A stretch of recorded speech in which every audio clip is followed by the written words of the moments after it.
right, here we go. We're gonna do the transmission change, ATF fluid change for the 2012 Civic EX.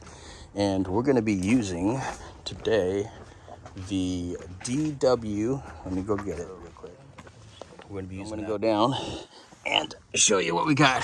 So over here, you've got the engine oil. It says right here, engine oil, okay? So on the driver's side, right here, you see the drain plug for the transmission is that little square thing. So we're gonna have to see what fits in there and drain the plug. Looks like there's a little bit of leakage going on, so got to be mindful of that. We just bought this vehicle here, 130,000 miles. We'll have to check the transmission levels. It was full when I checked, but we'll have to check it and see if there's any slow leaks. But anyways, that's the drain plug. And at the top of the engine is where you're gonna see the fill, which is straight down there. There's that yellow handle. That yellow handle is the dipstick. Let me pull it out. And at the same time, not only is it the dipstick, it's actually where you fill it. So makes it really easy to do, to be honest. You can service this thing so freaking easy.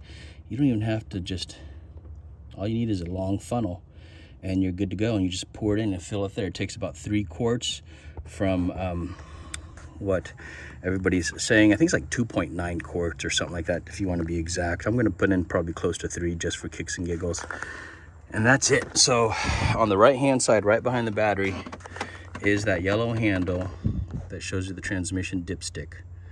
Make sure you fill it up and you check it when it's hot. So you'll run it and then you'll pull it out, and you want to make sure it's in the right section of the dipstick. All right, guys, this is funny as hell. So all I did was throw on this little adapter. Essentially it's the exact same size.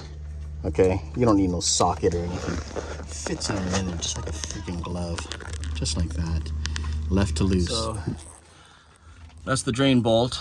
I stuck my socket into there. Actually, what I used was my Milwaukee one because it's got a little more leverage. It's longer than this by 2 times, so it gave me more leverage. I loosened it up, and then all you got to do is turn it left to loose, man, and you stick that back in. Stick that back in there. Doing this one-handed here. I don't know. Freaking one-handed. Not fun doing this one-handed, but I'm gonna make it work. Okay, so left to loose. It's probably gonna start dripping oil here. Oh, there it goes, all over the place. All right, so I cut most of it. It's just coming out gushing.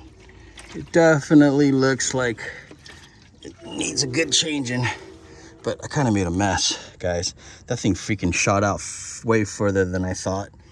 But anyways, the red fluid's coming out. It's looking kind of dirty, so it's a good time for us to change it out. And we're gonna, after it's just about done here, we're gonna close that back up. I'm gonna tighten it back, and then we're gonna fill it in from the top. Now here is the magnetic. It's got a magnetic magnet on this. It's got a little bit of that, see that black stuff? That's kind of like metal shavings. So wipe that over there. Not too bad on the metal shavings, but God, this thing is a freaking mess everywhere. Super thin fluid. It's almost too thin, but that's probably why it's probably leaking out too. I don't know why Honda uses super thin oil, but anyways, so that's the bolt.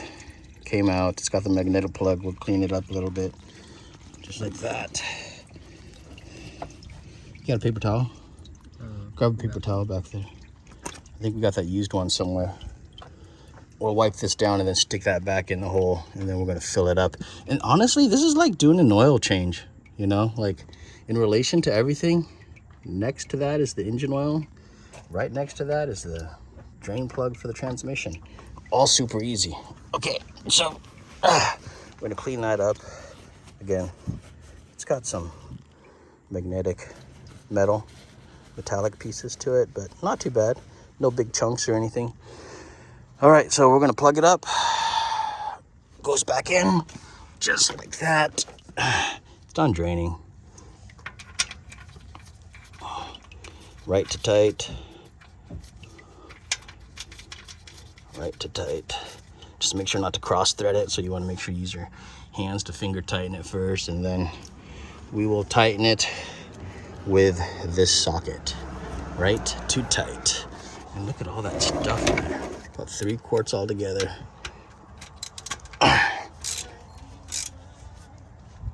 There we go. That's pretty tight. You guys can torque that if you want to. Whatever floats your boat. All right.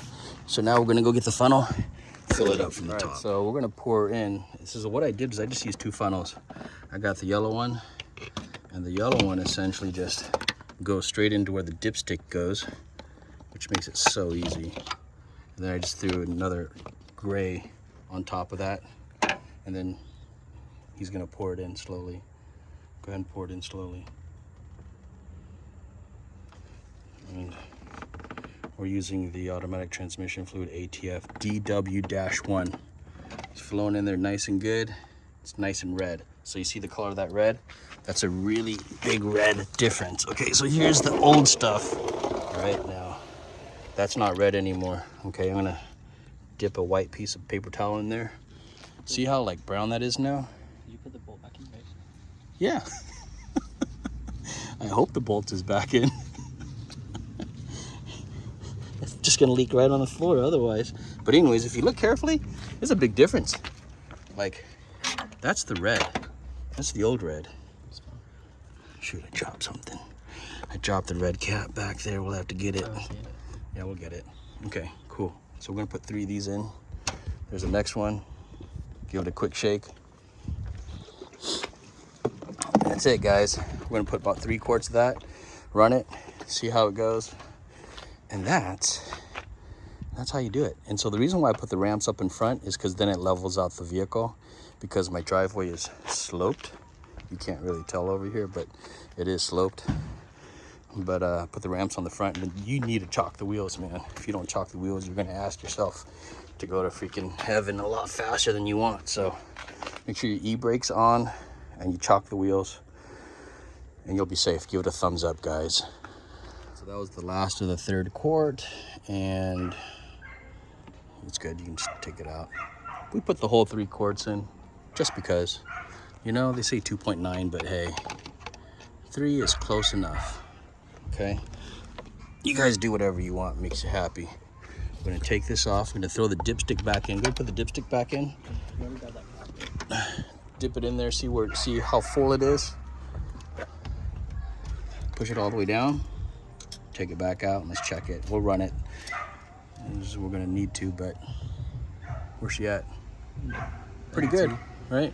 I mean, it's a little bit, yeah, where it says hot, that's what you want. So, again, we put 3 quarts in exactly. We're gonna drive it around and see how it runs.